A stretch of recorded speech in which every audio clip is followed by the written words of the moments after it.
What the fuck, is that a fucking cat? Hey, don't fucking look at me like that. That's a weird looking fucking cat. Ma! Yo, there's a stray cat outside!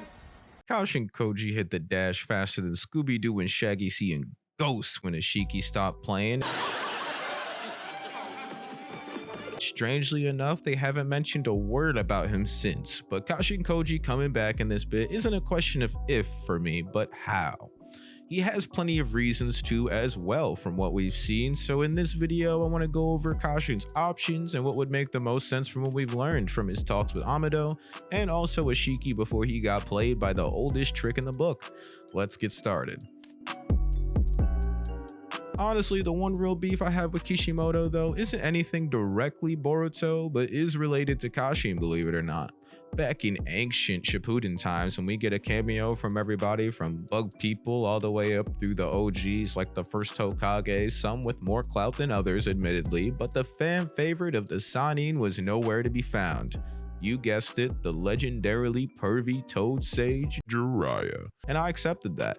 Yeah, it would take too much time and Kishimoto couldn't figure out Naruto's reaction, especially with all the crunch time he had to do at the end of the series, blah blah blah, endless reasons, cause Shonen Jump abuses their writers is just as surprising as Pierrot with their animators for Bleach, so not very.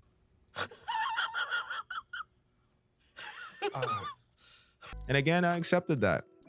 You got it, man. No worries. Jesus take the wheel type beat is still playing in the back of my brain at this point, but then it turned into a slap in the face when a clone of Jiraiya pops up barely even 20 chapters into Boruto. And at first I was kind of like, what? What the fuck? Because of the reasons I said earlier, but Kishimoto was trying to trigger me at first, using the whole, yeah, we can't recover his body, water is crazy fam, ninjas ain't built for that. Back when he first thought about bringing back Jiraiya, like water jutsu users don't exist fam. Hey bro, come on now dawg. Come on man. At that point it would have made more sense if he said he hadn't been dead long enough, but we had Itachi, so you know what, never mind. That aside, so I don't rant too much, on the bright side, Kashin Koji was a great modern day Jiraiya. Let's be honest, the whole pervy sage thing probably would have a lot less of the pervy part nowadays. It was a different time for real. Anyway, from the start in chapter 15 when Kashin was introduced, he was always cool and collected, till he wasn't, and caught all the parts of Jiraiya's personality that Naruto and others would outright recognize, like the perv part I mentioned, while making him still feel familiar with all the known Jutsu combinations and even the Rasengan here and there when Naruto conveniently wasn't looking, while also having the sole mission of taking Ishiki down and really only slightly overestimated himself and his abilities. That funnily enough is still similar to Jiraiya's situation where he lacked crucial information like against Pain, till too late, but provided it to others to take the target down, which is why I say he only barely overestimated his abilities, because Jiraiya was against Pain and Kashin was against a literal god, yet still making him seem like a colder but slightly more calculated version. Old news for most, I know, but later we learned a lot about Kashin through Amado, both when we see conversations between them before Amado arrives at the Leaf Village and more after Kashin leaves, with new information on how they were connected, and that just helps us with understanding why Kashin will be back. Speaking of Amado, that brings me to the meat of this video, of not only why Kashin Koji will return, but why Amado will have at least guessed about it after explained. For starters, starting with Delta helps with this theory, obviously, because Amado programmed her with a kill switch, and Kashin, being another person who was programmed by Amado, suspects he has one too after, because, you know, 2 + 2 = 4.